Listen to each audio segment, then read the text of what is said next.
ভালো কথা।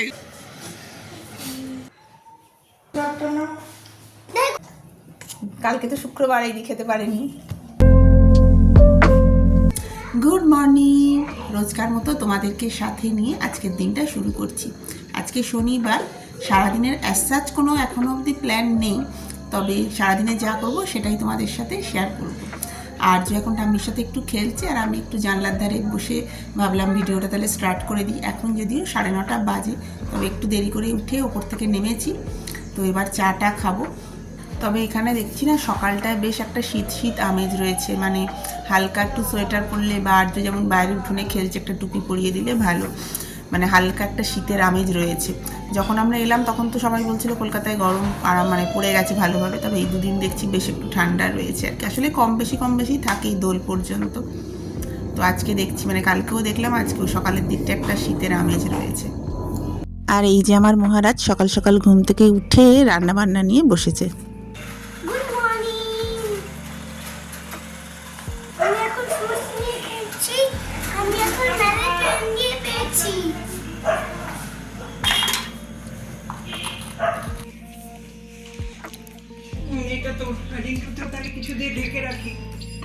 জলখাবার রেডি হয়ে একদম সামনে চলে এসেছে, আর নাতিবাবুর আবদার অনুযায়ী ঠাম্মি বানিয়েছে আজকে নুডলস। আর্যকে কি খাবি জিজ্ঞেস করায় আর্য বলেছে নুডলস খাবো, তো সেই দাবি মতোই আজকে সকালে আমাদের ব্রেকফাস্ট হচ্ছে চাউমিন দিয়ে। আর্যকে খাইয়ে দিয়েছি, ও যথারীতি আবার ওর খেলায় ব্যস্ত হয়ে গেছে। এদিকে আমি চাউমিনটা খেয়ে আবার বসে পড়েছি চা নিয়ে। জলখাবারের পরে এই দুধ চাটা না জাস্ট অমৃত লাগে আমার। আগে আমার তেমন চায়ের খুব একটা নেশা ছিল না, কিন্তু এই বছর চারেক দুধ চায়ের যে একটা কি প্রচন্ড নেশা হয়েছে কি বলবো। যাকগে, আর যেদিকে কি করছে দাঁড়াও দেখি। হ্যাঁ, ছবি পাঠাচ্ছি। ক্যামেরা, মোবাইলের ক্যামেরা। তোমার ক্যামেরা কই? আচ্ছা ঠিক আছে। কই নড়েছি? এই তো রাম রয়েছি। ঠিক আছে,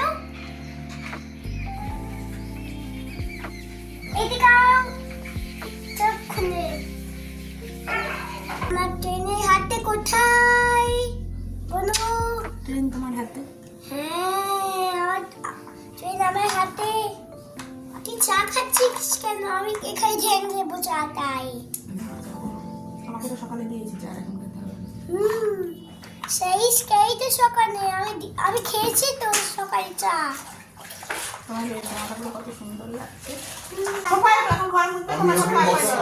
বসো, আমি কাপটা রেখে আসছি। বসো, কাপটা রেখে আসছি বলছে। দীক্ষা না দিয়ে আমার শিষ্য হয়ে গেছে ছেলেটা আমার।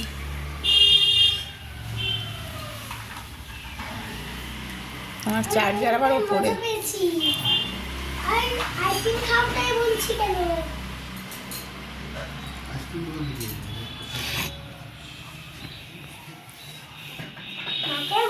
দাঁতটা দেখে নাও তো একবার, শুয়ে আছে যখন করলে। বাবা দাদা, বাবাকে একবার দাঁতটা দেখিয়ে দে তো।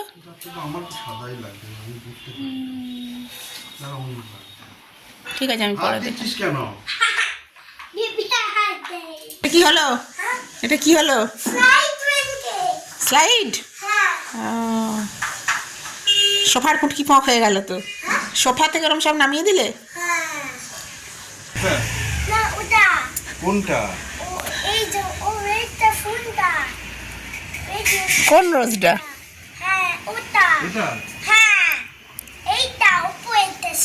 আমি একটা নেবো তো, খোঁপায় লাগাতে হবে তো।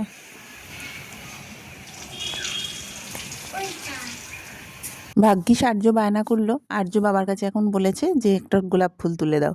তো যেই ছেলের জন্য গোলাপ ফুল তুলতে এসেছে অমনি আমিও দাঁড়িয়ে পড়েছি। এমনি দেয়নি, ওই ছেলের দেখানো পথেই অবলম্বন করেছি। জোর করে বলেছি একটা ফুল তুলে দাও, দিয়েছে বলে আবার সেটাকে একটু খোঁপায় লাগিয়ে ঢং করছি। আমরা মা ছেলে দুজনেই গোলাপ পেয়ে খুব খুশি। এবার দাঁড়াও ঘরের ভেতরে যাই, আজকে অবশ্য এক্ষুনি দিদি আসবে, ওই জন্যই আর্যকে এখন চানটা করিয়ে দেবো। একবার গল্পে বসে গেলে না হলে দেরি হয়ে যাবে।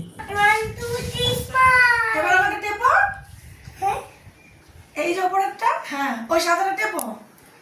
ওপরে, হ্যাঁ 1 2 3 বলা আবার। 1 2 3 স্টার্ট বলতে বল না, না স্মাইল বলতে বল। স্মাইল আবার দেখো ছবি। হ্যাঁ ঠিক আছে, আমি কালকে আপনি ভালো করে ওয়াশ করে রাখবেন, আমি কালকে ছবিটা যেন পাই। ঠিক আছে, যান এবার উঠে যান, দিয়ে ওই বাইরে ছবি তুলুন। ঠিক আছে, বাইরে ছবি তুলুন।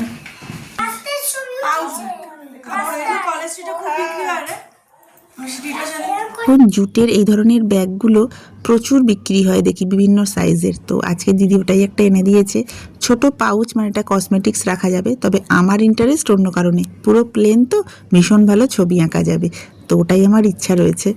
ভালো কথাই বলেছে।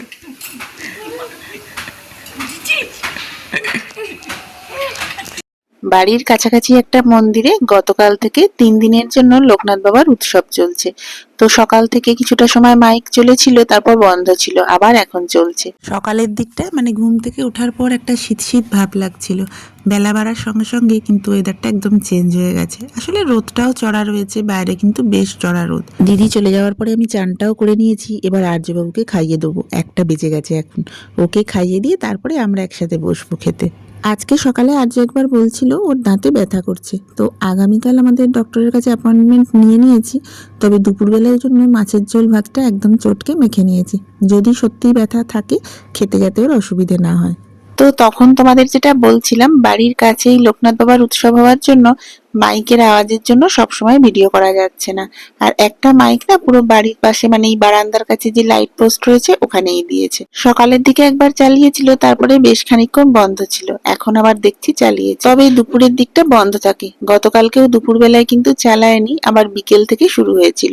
দাঁড়াও আর্যকে একবার দেখাই। আর্যকে একটা ডায়েরি আর পেন দিয়ে বসিয়েছি, ও যথারীতি কালী ঠাকুর আঁকতে আরম্ভ করে দিয়েছে। আমার ঠাকুর ভক্ত ছেলে নয় কালী ঠাকুর আর তা না হলে দুর্গা ঠাকুর, এই দুটো আঁকতে সবচেয়ে বেশি ভালোবাসে। আর্যবাবুকে খাইয়ে দিয়ে এবার আমরাও খেতে বসে পড়েছি। আজকে আমাদের মেনুতে কি কি রয়েছে আপনাদের একবার বলে দিই। বাঁধাকপি, পালং শাকের ঘন্ট, ডাল, ফুলকপি আলু দিয়ে মাছের ঝোল আর টমেটোর চাটনি। খাওয়া দাওয়ার পরে আজকে আর্যকে নিচেই ঘুম পাড়িয়েছিলাম, আসলে টিভিতে একটা সিনেমা দেখছিলাম। এখন অবশ্য 4:30 মতো বাজে। আমি ওপরে এসে একটু রেডি হয়ে নিয়েছি আর ভাবছি জামা কাপড়গুলো একটু গুছিয়ে নিই। ওই যে আপনাদের সকালবেলায় বলছিলাম লোকনাথ বাবার উৎসব চলছে 3 দিন ধরে। দুপুর বেলাটায় মাইক বন্ধ ছিল ঠিক কথাই, তবে 4টে বাজতেই আবার শুরু হয়েছে। তবে এখন দেখছি মাইকের আওয়াজটা খুব কম করেই দিয়েছে। একটু আগে তো গান হচ্ছিল, এখন দেখছি শ্রুতি নাটক হচ্ছে। আজকে বিকেল বেলাটায় কি করব সেরকম তো আমাদের কোনো প্ল্যান ছিল না, আপনাদের সকালেই বলেছি। তবে কিছু যখন প্ল্যান নেই, সন্ধেবেলায় ভেবেছি দিদির বাড়ি থেকে একটু ঘুরে আসবো। আসলে কোনো প্ল্যান না থাকলে ওটাই আমরা করি, সন্ধেবেলায় গিয়ে একটু দিদিদের সঙ্গে গল্প করে চলে আসি। তো এখন নিচে গিয়ে আর্য ঘুম থেকে উঠে পড়েছে, আর্যকে একটু খাওয়াবো, তারপরে ভাবছি যাব। তবে এখন আমরা প্ল্যান করছি যাবার জন্য, বেরোতে বেরোতে আমাদের 6:30 হয়ে যাবে। আর্যবাবু রেডি হয়ে গেছে ঠিকই, তবে এখন দুধ খাওয়াচ্ছি। এরপর আমরা চা খেয়ে তারপর বেরোবো, ওই 6:30 বাজবেই। চা খেয়ে আমরা বেরিয়ে পড়েছি, তবে যেটা ভাবি সেটা তো কখনো হয় না। 6:30 ভেবেছিলাম, প্রায় 7টা বাজলো বেরোতে বেরোতে। ওই খেয়ে দিয়ে বসবে সূর্যোদয় এই 4তলাতে। ভালো করে করো, হবে। সার্কেল করেছো, এবার আইসটা করো, 2-3 আইস। না, হয়নি, উল্টো হয়েছে। আচ্ছা নিয়ে এসো, আমি করে দিচ্ছি। আগে তো কিশোর কেমন আছে, কিশোর খবর নাও। এটা আমিও করবো। থাকে না আরামে, তখন তুমি ছাড়া আমার অন্ধকার, তুমি কেন, তুমি কোথায়, তখন আর লোকে ছাড়া চলে না, সবার সামনে একটু পৌঁছে দেখাতে হবে। কালকে সকালে আমার প্রিন্টে ভালো গিফট ভালো পয়েন্ট বলেছে তো আপাতত সেটা। বাড়ি চলে এসেছি দিদির খান থেকে, আর এসেই আবার বসে গেছি খেতে। আসলে পাশের বাড়িতে পুজো ছিল, তো সেখান থেকেই প্রসাদ দিয়ে গেছে, ওগুলোই খাচ্ছি। আর আজকে আমাদের ডিনারে রয়েছে রুটি আর মেটে চচ্চড়ি। মেটে চচ্চড়িটা দিদি করেছে, এই এখন ফেরার সময় নিয়ে এলাম। ওপরে চলে এসেছি ঘুমানোর জন্য। আর গুড নাইট করে দাও। Good night. Tata, good night. Cream মেখেছি, চোখ দিয়ে জল পড়ছে। বাবা গুড নাইট করে দাও। Good night. Good night. ওপরে চলে এসেছি, আবার আমরা শুয়ে পড়বো। টাটা, আবার কাল দেখা হবে।